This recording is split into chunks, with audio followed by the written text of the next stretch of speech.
Kia Sportage, maniobra de esquiva. Hemos probado dos versiones distintas del Kia Sportage. A continuación exponemos los resultados comparando intentos a velocidades muy parecidas o iguales. Esta es la primera pasada que hicimos con el Kia Sportage 1.6 GDI de 132 caballos. El objetivo del primer intento es realizarlo entrando a una velocidad de 77 km/h sin haber ensayado antes.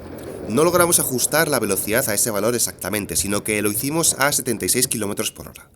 Las reacciones fueron malas, pues se produjeron unos rebotes laterales después del segundo movimiento brusco de volante. Y esta es la primera pasada que hicimos con la versión diésel de 185 caballos con acabado GT Line. Como se puede ver, hay diferencias de reacciones respecto a la otra unidad, que reaccionó con menor suavidad.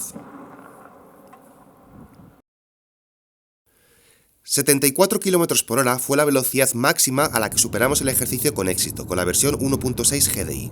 En la maniobra mostrada, las reacciones del coche fueron razonablemente buenas, con un balanceo de la carrocería bien contenido y una precisión aceptable.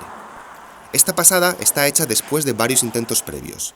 Gracias a ellos, el conductor se dio cuenta de que este coche es más sensible que otros a los movimientos bruscos de volante, por lo que debía empeñarse más de lo habitual en ser suave, cosa que no sucede ante un imprevisto.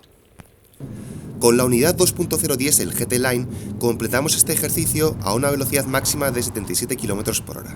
Las reacciones generales del coche fueron muy parecidas a las de la otra unidad a 74 km/h, salvo porque parece que las ayudas electrónicas frenan un poco menos al coche durante el ejercicio.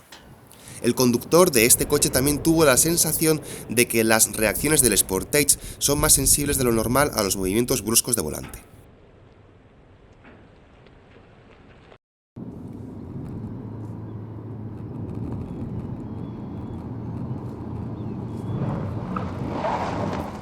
Este ejercicio está realizado a una velocidad relativamente baja, pero el conductor movió el volante con la brusquedad normal de alguien que se ve sorprendido en carretera.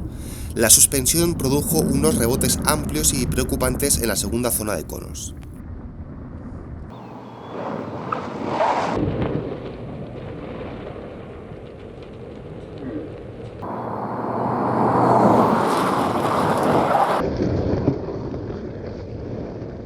A una velocidad muy parecida a la anterior, el Kia Sportage 2.0 Mild Hybrid tuvo unas reacciones mucho más suaves y previsibles y seguras que el 1.6 GDI.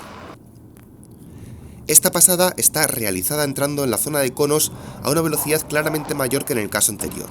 La carrocería rebotó lateralmente, aunque describió movimientos menos amplios que a 72 km/h, posiblemente debido a que el conductor movió el volante con menor brusquedad. De nuevo, la unidad de color rojo tuvo unas reacciones mucho más seguras a igualdad de velocidad. En definitiva, las diferencias en el desempeño del ejercicio entre las dos versiones son claras. También hay que tener en cuenta que hay grandes diferencias técnicas entre ellas, que son distinta medida de llanta y neumáticos, distinto modelo de neumático, ambos de Continental, distinto peso, pues la versión 2.0 es 233 kg más pesada, distinto sistema de tracción delantera en el gasolina 1.6 y tracción total en el diésel 2.0 y distinto ajuste de la suspensión. Slalom. Este ejercicio solo lo realizamos con la unidad 1.6 GDI de 132 caballos. El desempeño nos parece bueno, los cambios de apoyo se suceden con relativa rapidez y la carrocería no balancea mucho.